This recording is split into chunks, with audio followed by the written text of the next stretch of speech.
Hello friends, welcome back to my YouTube channel. आज मैं आप लोगों के लिए फ्यूचर टेंस के first kind simple future tense का first structure affirmative sentence form में लेकर आया हूं। यह हमारा पार्ट 49 चल रहा है। अगर आपने मेरे पिछले वीडियोज पार्ट 1 से पार्ट 48 तक के वीडियोज को नहीं देखा है तो आप पार्ट वाइज हर वीडियो को देख लेंगे ताकि टेंस के बारे में आपका कॉन्सेप्ट क्लियर हो जाएगा और आप धीरे धीरे इंग्लिश बोलना सीख जाएंगे, क्योंकि यह हमारा स्पोकन इंग्लिश क्लासेस चल रहा है। अगर आप क्लास 12 में पढ़ते हैं, बिहार बोर्ड के स्टूडेंट है, IIC में पढ़ते हैं, तो आपके लिए मैं इंग्लिश का वीडियो बनाता हूं। हर चैप्टर का 2 वीडियो बनाता हूं, एक ऑब्जेक्टिव एक सब्जेक्टिव। अगर आप देखना चाहते हैं, इंटर में अच्छा मार्क्स लाना चाहते हैं इंग्लिश में, तो उसका डिस्क्रिप्शन बॉक्स में लिंक दे दूंगा, आप वहां से देख सकते हैं। अगर आप BPSC, JPSC, CGL, SI, railway, bank, PO का या ग्रुप डी का किसी भी एग्जाम का तैयारी कर रहे हैं, तो उसके कॉम्पिटिटिव एग्जामिनेशन का तैयारी कर रहे हैं, तो आपके लिए भी मैं वीडियो बनाता हूं, उसका भी डिस्क्रिप्शन बॉक्स में लिंक दे दूंगा, आप वहां से देख सकते हैं। अगर आप CBSE बोर्ड के स्टूडेंट हैं, क्लास 10 में पढ़ते हैं, या NCERT बोर्ड के स्टूडेंट हैं, तो आपके लिए इंग्लिश का भी वीडियो बनाता हूं, आप वहां से देख सकते हैं। तो चलिए हम लोग डिस्कस करते हैं, समझते हैं कि फ्यूचर जो है सिंपल फ्यूचर टेंस किसको कहा जाता है। इसको जो है फ्यूचर इंडेफिनिट टेंस भी कहा जाता है। The action is happened uncertainly in the next time is called simple future tense. Okay, जब एक्शन अनसर्टेनली हो यानी अनिश्चित हो, कहां पे हो, नेक्स्ट टाइम में हो, यानी आने वाले समय में, आने वाले समय में, नेक्स्ट टाइम में, आने वाले समय में जब अगर एक्शन होगा और वो कैसा होगा, अनसर्टेनली होगा यानी अनिश्चित होगा, इनडिफिनिट होगा, तो उसको हम कहेंगे सिंपल फ्यूचर टेंस कहेंगे। ओके, इसको पहचानने का नियम क्या है, रूल ऑफ रिकॉग्निशन क्या है, आप कैसे पहचानेंगे कि हिंदी सेंटेंस है और ये हिंदी सेंटेंस के जो है फ्यूचर यानी सिंपल फ्यूचर टेंस का हिंदी सेंटेंस है। तो यदि किसी हिंदी सेंटेंस के वर्ब के अंत में अगर रहेगा गा, गे, गी, ओके, गे, गी लगा रहेगा, तो आप समझ जाएंगे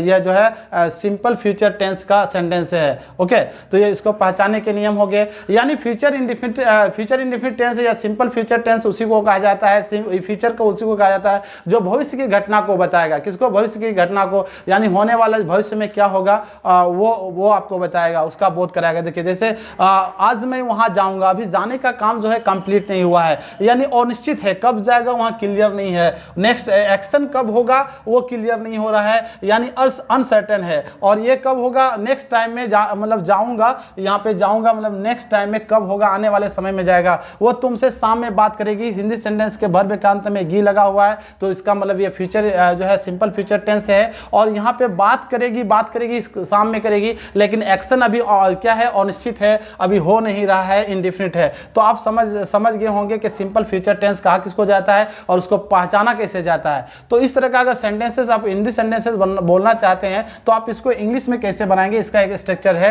एफर्मेटिव सेंटेंस जो हम लोग बात कर रहे हैं आज, जो सब्जेक्ट प्लस सेल या will plus V1 plus object plus other word, ये इसका स्ट्रक्चर है। इसी फॉर्मूला के अनुसार जो है इसको इंग्लिश में बनाएंगे। तो चलिए हम लोग 1 बाय 1 जो है डिस्कस करते हैं और बनाते हैं, क्योंकि मैं आपके लिए 8 सेंटेंसेस लेकर आया हूँ। 8 सेंटेंसेस को अगर मैं आपको बता देता हूँ 2-4 सेंटेंसेस, तो इसमें what ever comes in your mind you can make sentences, you can translate sentences in Hindi into English. Okay, आप इजी वे में हिंदी से इंग्लिश में बना सकते हैं। अगर आप समझ जाएंगे तो हजारों सेंटेंसेस बना सकते हैं। What ever comes in your mind, जो कुछ भी आपके दिमाग में चल रहा होता है या आ रहा है, तो उसको इस स्ट्रक्चर में, इस वीडियो को देखने के बाद इजी वे में इंग्लिश बोलना सीख जाएंगे, यानी इंग्लिश बोल पाएंगे, इंग्लिश से ट्रांसलेट करना सीख जाएंगे। तो चलिए हम लोग डिस्कस करते हैं, इसको बनाते हैं। आज मैं वहां जाऊंगा को कैसे कहेंगे, तो यहाँ पे हम लोग समझते हैं पहले कि सब्जेक्ट इसमें कौन है। तो सब्जेक्ट किसको कहा जाता है, काम करने वाले को कहा जाता है। तो जाने का काम कौन करेगा, तो मैं करेगा। ओके, यहाँ पे आज मैं वहाँ जाऊँगा, तो यहाँ सब्जेक्ट मैं है। तो इसको हम कैसे बनाएंगे, पहले हम आज को इंग्लिश में बनाते हैं। इसको बना रहे हैं हम लोग, आज को इंग्लिश में टुडे कहा जाता है, टुडे। ओके, उसके बाद जो है सब्जेक्ट कौन है, मैं है, तो मैं को इंग्लिश में आई कहा जाता है। उसके बाद हम लोग सेल या विल में से एक लगाएंगे। तो हम लोग आप जानते हैं कि फर्स्ट पर्सन जिसको कहा जाता है, और आई और वी फर्स्ट पर्सन होता है। तो इसके साथ आप क्या लगाएंगे, फर्स्ट पर्सन आई वी के साथ सेल का यूज करेंगे, आप याद रखेंगे। और सेकेंड पर्सन और थर्ड पर्सन। और थर्ड पर्सन आप जानते हैं सेकंड पर्सन जो है यू को कहा जाता है, third person plural number they, he, she, it या नेम, जो भी थर्ड पर्सन होगा उसके साथ जो है आप क्या लगाएंगे, आप विल का प्रयोग करेंगे। यानी आई और वी के साथ ही लगाएंगे, ऑफ सेल का प्रयोग करेंगे। बाद बाकी जितने सब्जेक्ट होंगे उसके साथ आप विल का प्रयोग करेंगे। लेकिन जनरली आज मॉडर्न इंग्लिश में हम लोग जो है आई के साथ विल का भी प्रयोग कर देते हैं, तो उससे कोई दिक्कत नहीं है। आप इसको ग्रामेटिकली अगर बनाएंगे आप जो है तो आप इसको याद कर लेंगे, इसको नोट डाउन कर लेंगे, स्क्रीनशॉट ले लेंगे। तो चलिए हम लोग बनाते हैं, आज मैं वहां जाऊंगा। कैसे बनाएंगे, टुडे आई, उसके बाद आई के साथ सेल लगाएंगे, तो सेल यहां लगा देंगे, हमारा ऑक्सिलरी वर्ब है। उसके बाद अब वर्ब कौन है, वर्ब का पहला रूप लगेगा। तो वर्ब कौन है, वर्ब किसको कहा जाता है, काम करने वाला, जो काम करता है उसको वर्ब कहा जाता है। तो मैं काम करने वाला है, ये क्या काम कर रहा है, जाऊंगा, तो जाने का काम कर रहा है, तो जाना को इंग्लिश में गो कहा जाता है, इसको V1 ही लगाना है। तो आई सेल गो, उसके बाद से ऑब्जेक्ट यानी हम जो बचा वर्ड जो है उसको हम लगा देंगे वहां को इंग्लिश में क्या कहता है, there. I shall, today I shall go there, आज मैं वहां जाऊंगा, उसके बाद फुल स्टॉप लगा देंगे, क्योंकि ये हमारा अफर्मेटिव सेंटेंस है। अगर इंटरोगेटिव या नेगेटिव होता, नेगेटिव में हमारा फुल स्टॉप लगता, इंटरोगेटिव होता तो क्वेश्चन मार्क लगाते। नेक्स्ट देखिए, वो तुमसे शाम में बात करेगी, तो इसमें सब्जेक्ट कौन है, सब्जेक्ट है, काम करने वाली कौन है, बात करने वाली वो है, तो वह को इंग्लिश में सी कहा जाता है। क्या कहता है, सी के साथ विल का प्रयोग करेंगे। आप जानते हैं कि आई के साथ ही सेल और विल का, आई के साथ सेल का प्रयोग किया जाता है और वी के साथ, यानी आई और वी के साथ ही जो है आप सेल का प्रयोग कर सकते हैं। बाद बाकी जितने आपके सेंटेंसेस रेस्ट जो होते हैं, सब्जेक्ट बचते हैं, तो उसमें आप विल का प्रयोग करेंगे, यूज करेंगे। तो सी विल, उसके बाद जो है वर्ब कौन है, बात करना, तो बात करना को इंग्लिश में टॉक कहा जाता है। तो सी विल टॉक, और उसके बाद यू, दोनों और इसमें टू का यूज किया जाता है। तो सी विल टॉक टू यू, वो तुमसे बात करेगी, और कब करेगी, शाम में करेगी, शाम में, इन द इवनिंग, वो शाम में तुमसे बात करेगी। इसको इजी में, मैं तुमसे शाम में बात करूंगा, I will talk to you in the evening, मैं आपका वीडियो शाम में देखूंगा, I will watch your videos in the evening, मैं आपका आज आपके चैनल को सब्सक्राइब करूंगा, today I will subscribe your channel in the evening, अब शाम को करेंगे। तो इस तरह से जितना सेंटेंसेस बोलेंगे, the more you speak the more you will learn, okay. जितना ज़्यादा आप बोलेंगे उतना ज़्यादा आप इंग्लिश बोलना सीख जाएंगे, क्योंकि English is just like a practice, और because practice makes man perfect, आप जानते हैं। तो इसको कैसे बनाएंगे, नेक्स्ट को देखिए, लोग तुम्हें बदनाम कर देंगे, तो इसमें कौन है, इसमें सब्जेक्ट कौन है, लोग है, क्योंकि बदनाम करने वाले कौन है, लोग हैं। तो लोग को इंग्लिश में द पीपुल कहा जाता है, आप जानते हैं, द पीपुल। उसके बाद यहाँ पे जो सब्जेक्ट द पीपुल है, तो इसके साथ विल ही लगेगा, क्योंकि आप जानते हैं कि सेल और विल जो है, सेल का प्रयोग आई और वी के साथ किया जाता है, नहीं फर्स्ट पर्सन के साथ, तो ये फर्स्ट पर्सन तो है नहीं, ओके। सब्जेक्ट आई और वी नहीं है, द पीपुल है, तो इसके साथ विल लगाएंगे। तो द पीपुल विल, उसके बाद वर्ब कौन है, इसमें से बदनाम करना को इंग्लिश में डिनाउंस कहा जाता है, ओके। डिनाउंस, डिफेम, बहुत सारा वर्ड है इसका। तो the people will denounce you, और तुम्हें का इंग्लिश में यू कहा जाता है। इजी वे में बन जाएगा। ये बहुत ही इजी सेंटेंसेस है। फ्यूचर इंडेफिनिट टेंस यानी फ्यूचर सिंपल फ्यूचर टेंस बहुत इजी है। आप जितना ज़्यादा बोलेंगे उतना ज़्यादा सीख जाएंगे।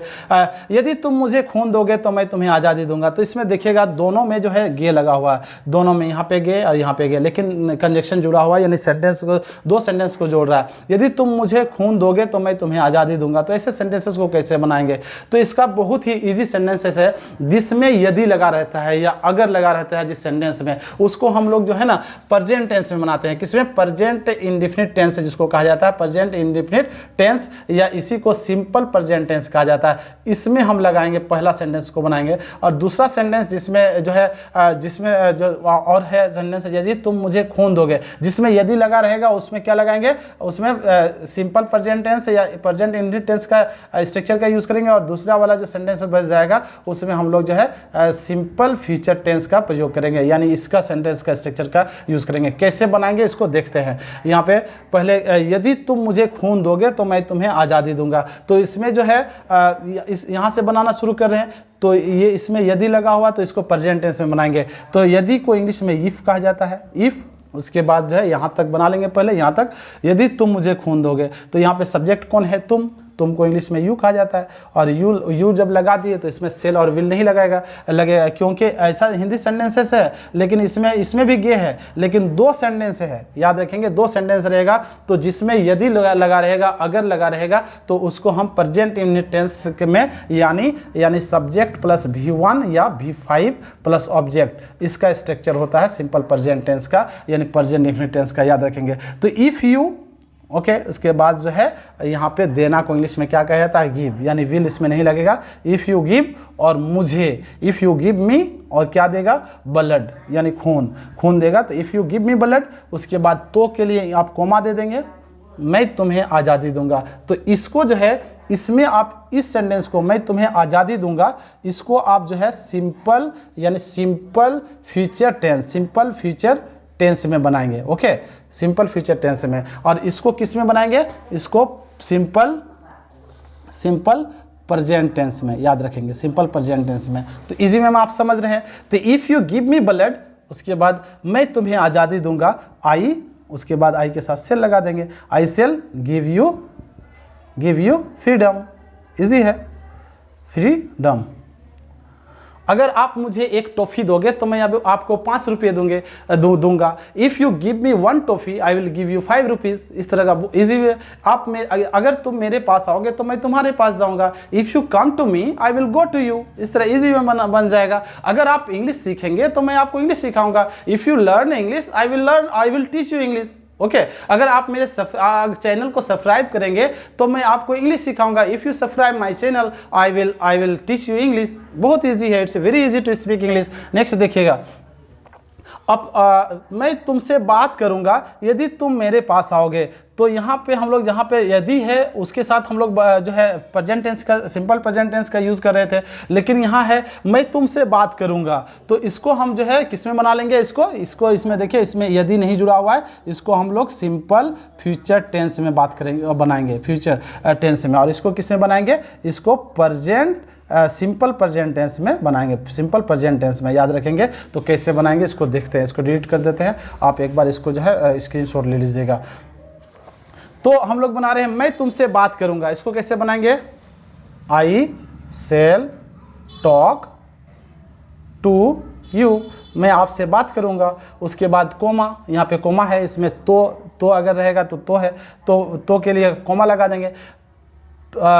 यदि तुम मुझसे बात करोगे, इफ लगा देंगे यदि के लिए। इफ यू उसके बाद तुम मुझसे बात करोगे। If you talk to me, इसमें विल नहीं लगा। क्यों नहीं लगा, क्योंकि इसमें यदि नहीं लगा हुआ, याद रखेंगे। यदि लगा हुआ, यदि लगा रहेगा उसमें आप जो है, उसमें जिसमें इफ लगा रहेगा उसमें सिंपल प्रेजेंट टेंस यानी प्रेजेंट इंडेफिनिट टेंस का स्ट्रक्चर यूज करेंगे, यानी सब्जेक्ट प्लस V1 या V5 प्लस ऑब्जेक्ट। और जिसमें यदि नहीं लगा रहेगा उसमें आप सब्जेक्ट के पास सेल या विल का प्रयोग करेंगे, उसके बाद V1 का यूज करेंगे, यानी आप सिंपल फ्यूचर टेंस का प्रयोग करेंगे। ओके, तो मैं आपके लिए 2-3 सेंटेंसेस छोड़ रहा हूँ। अपनी ज़िंदगी की आखिरी सांस तक मैं तुमसे प्यार करूँगा। इसको बना ही देते हैं, थोड़ा सा लॉन्ग सेंटेंसेस है, आप इसको कैसे बनाते हैं देखते हैं, है ना। देखिए इसको बना रहे हैं हम लोग, मैं तुमसे अपनी ज़िंदगी की आखिरी सांस तक मैं तुमसे प्यार करूंगा। तो इसमें सब्जेक्ट कौन है, यहाँ पे देखिएगा तो सब्जेक्ट दिखेगा, प्यार करने वाला कौन है, मैं है। तो आप मैं को पहले लाएंगे, याद रखेंगे। भले हम इसको जो है और वर्ड्स को आगे ला दिए हैं, लेकिन उससे डरने की ज़रूरत नहीं है। आप जो है जहाँ पे सब्जेक्ट है उसको पहले लाएंगे। तो सब्जेक्ट है आई है, यहाँ पे मैं तुमसे प्यार करूँगा, आई के साथ से लगाएंगे। आई से लव यू, मैं तुमसे प्यार करूँगा, आई से लव यू। ओके, उसके बाद है अपनी ज़िंदगी की आखिरी सांस तक। तो उसको क्या कहेंगे, till TIL till the last breath of my life, मैं तुम्हें ज़िंदगी की आखिरी सांस तक, यानी अपनी ज़िंदगी की आखिरी सांस तक मैं तुमसे प्यार करूंगा। इसको आगे भी बोल सकते थे, मैं तुमसे अपनी ज़िंदगी की आखिरी सांस तक प्यार करता रहूँगा, मैं आपका ज़िंदगी की आखिरी सांस तक इंतज़ार करूँगा। तो कैसे बनाएंगे, I will wait for you till the last breath of my life. इस तरह से ईजी वे में बनाएंगे। मैं आपकी वीडियो आखिरी सांस तक देखूँगा या अंतिम समय तक देखूँगा। I will watch your videos till the last time. इस तरह बनाएंगे। Okay, till my last breath. तो यहाँ से अब जो है हम लोग दिल्ली में एक काम करेंगे, एक साथ काम करेंगे, एक साथ यहाँ पे होगा, एक साथ काम करेंगे। यदि तुम यहाँ आओगे तो मैं तुमसे मिलूंगा। तो अगर आप समझ चुके हैं, अगर मैं समझा रहा था, अगर आप समझ चुके हैं उसको, तो आप इजी वे में इसको बनाएंगे और कमेंट बॉक्स में कमेंट करेंगे। अभी तक अगर आपने मेरे चैनल को सब्सक्राइब नहीं किया तो सब्सक्राइब कर लीजिएगा, दोस्तों को शेयर कीजिएगा, अच्छा लगा तो कमेंट जरूर कीजिएगा। Thank you, have nice day, keep watching my videos. मिलते हैं नेक्स्ट वीडियो में।